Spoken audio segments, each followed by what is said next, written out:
Hi guys, welcome back. For those of you who are new and just finding my channel and my recipes, my name is Natalka, and you are watching Cooking with Natalka. This is my YouTube channel, and I'm so glad that you stumbled upon it and have decided to join me for today's recipe. For those of you who are not new to me, welcome back.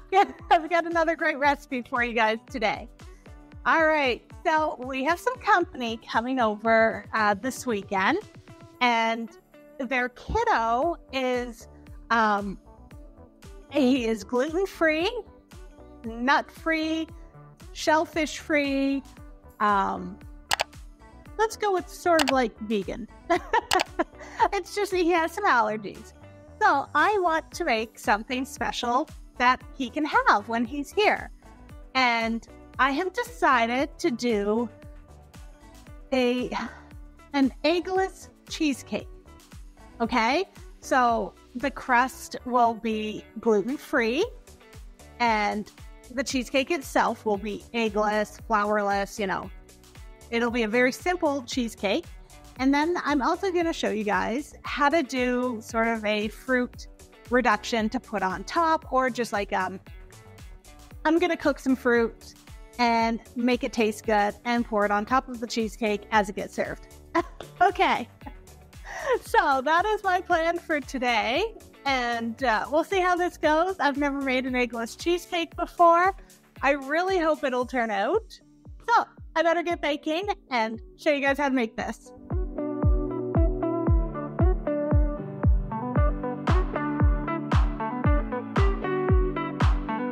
All right, so first thing we're going to do, I am going to double wrap my pan in heavy-duty tin foil. So most of you know that when I make a cheesecake, I have problems with making it in a water bath. It always seems to leak, and then the water just ruins the bottom of my cheesecake. It's so frustrating, but I'm going to try it again. But this time, I'm using heavy-duty tinfoil. I am going to wrap one layer around my pan, and then I'm going to wrap a second layer around it. And I'm going to squeeze it onto the pan as tight as I can. I am not going to have this leaking this time. No water is going to get into this. All right, so let's make the base for the cheesecake. I am using gluten-free rolled oats today. And I'm going to add 1 cup of the rolled oats to my bowl. I'm also going to add 1 cup of gluten-free flour, a cup of brown sugar, a teaspoon of salt, a half a teaspoon of baking soda, and a half a teaspoon of baking powder. I'm also going to add a 1/4 teaspoon of cinnamon and a 1/4 teaspoon of cardamom. Those two are optional. Then I'm going to put it on my mixer and let it mix just until it's combined. So once it's combined, I'm going to start adding in a half a cup of butter, and I just chopped it all up. It is cold butter. It just mixes in better this way. So I just toss them in. I'm letting it mix for a little bit. And then what I'm going to do is take it off my mixer, and I'm going to do it all by hand to mix the butter in. I've been doing this way for years now. I just like the way it works. By using your hands, you get a better feel for it. It mixes in better. The warmth of your hands melts the butter, but not melts it. Like, it just works the butter into the mixture.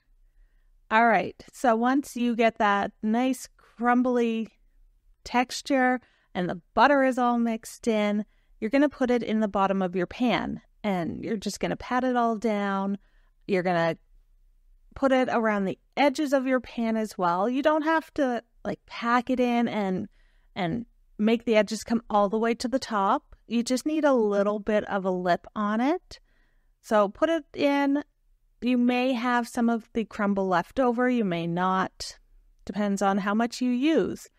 I made this base pretty thick just because I was a little worried about the cheesecake getting all wet on the bottom, like if my water bath doesn't work well. So the base was a little thicker than I would like, but this is going to work. So you're also going to preheat your oven to 350 degrees Fahrenheit. Once you have your crumble all pressed into the bottom of your pan, you're going to bake this for about 10 minutes. Not too long because you're also going to bake it again with the cheesecake filling. So you just want to give it like a pre-baked. So put it in for about 10 minutes, take it out and let it cool. For the cheesecake filling, the actual cheesecake part, I am going to be using 4 blocks of cream cheese. So I'm going to put it all in a bowl, I'm going to let it start mixing, and then I'm going to add a cup of sugar. And I'm going to let this mix until it becomes so smooth. So while it's mixing, in a separate little bowl, I'm going to add a 1/4 cup of cornstarch with a 1/4 cup of water, and I'm also going to add a splash of vanilla in it. And I'm going to mix this up. And this is going to be the replacement for the eggs that are going to help keep the cheesecake thick and hold it all together. So mix that all up and then set that aside. All right, so take your cream cheese, add a sprinkle of salt into it. I'm also adding 1 cup of coconut milk, and I'm adding the cornstarch mixture to it. I'm going to put it back on my mixer and mix it until it is so smooth and creamy and looks beautiful. All right, once it reaches that texture, scrape down the sides of your bowl, make sure there's no lumps in it, and then you're going to set it aside for a second. Go grab your base that you made. Hopefully it's cooled down a bit, and you're going to pour all the cream cheese mixture onto your base. I unfortunately had a little bit too much. Remember I said I thought my base was a little too thick? Well, it is. It's a little too thick. I probably could have used a little less of the base. But that's okay. Whatever is left over in my bowl, I am just going to put it in another little pan and make a couple small little like cupcake-sized cheesecakes or something with it. So once you have your cheesecake in your pan, you're going to very gently tap your pan on your table, your counter, your work surface, whatever you're on, and try and get out some of the air bubbles that are in it. So just tap it down a few times, get all those air bubbles out. All right, so here we go. I am using a water bath today to bake my cheesecake. So I am putting my cheesecake in a large roaster for your roasting pan, and I'm going to fill it with some water. And I'm only going to put enough water in it until it comes about halfway up my cheesecake pan. Then I'm going to put it in the oven to bake. My oven is set to 325 degrees Fahrenheit, and I'm going to bake this for about 45 minutes-ish. We'll see how it goes. All right, so it baked for about 40 to 45 minutes. I took it out of the water bath, turned off the oven. I'm just pulling the tinfoil away from the pan a little bit. Then I'm going to put it back in the oven while the oven is cooling. And I'm just going to leave it in there until both the oven and the cheesecake have completely cooled. All right, so this part is optional, but I'm going to show you guys how I make my very, very simple tropical fruit sauce to go on top of the cheesecake. I am using a bag of tropical fruit blend.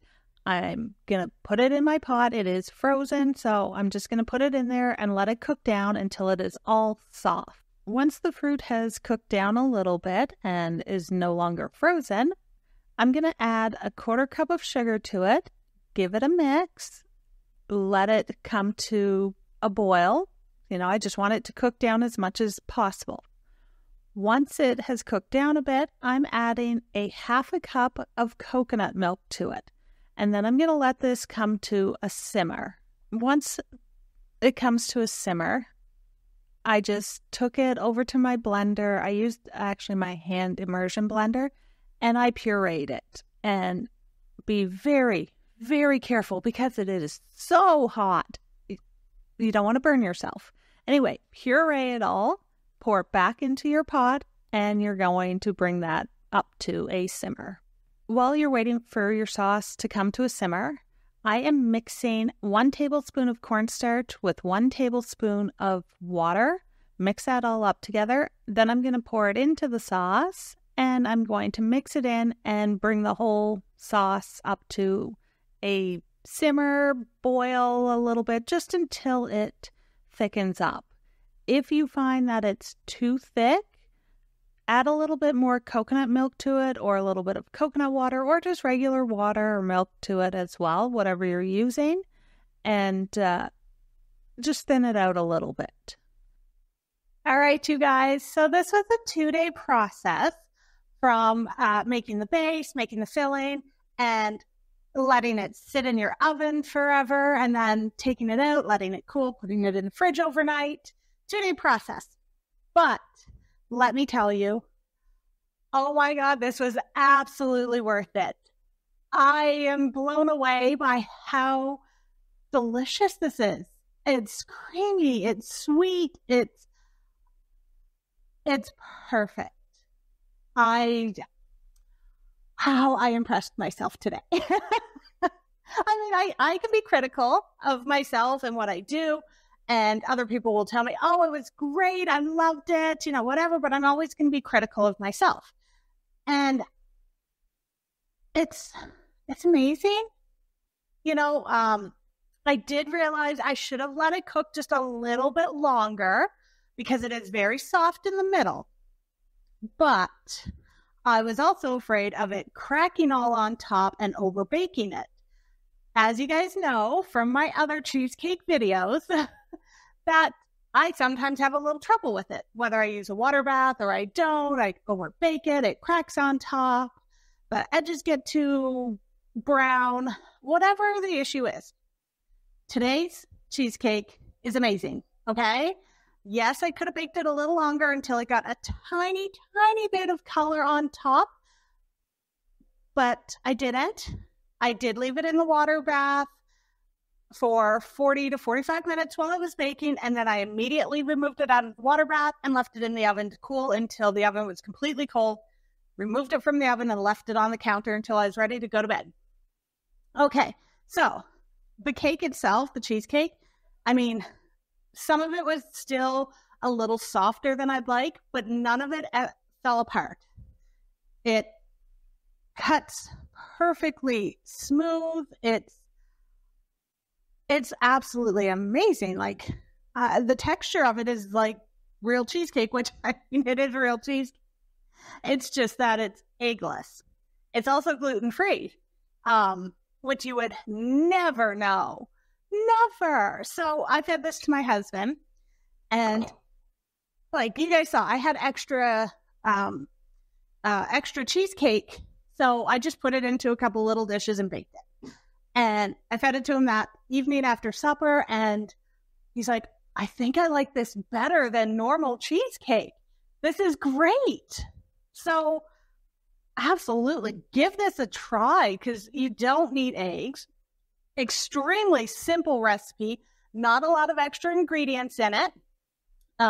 You could use whatever base you want. I did gluten-free because it was for a friend of ours. And the little sauce that I made, what you guys saw, was just a bag of frozen fruit, little sugar, and then I added some coconut milk into it, pureed it. It's amazing. It kept its tartness because I didn't add a lot of sugar, and that tartness with the sweetness of the cheesecake is a perfect balance. So give this one a try. Absolutely give this a try. I am so impressed with the cheesecake. So I'm just, as you can tell, I'm excited about it. So, fantastic recipe. It's creamy and smooth.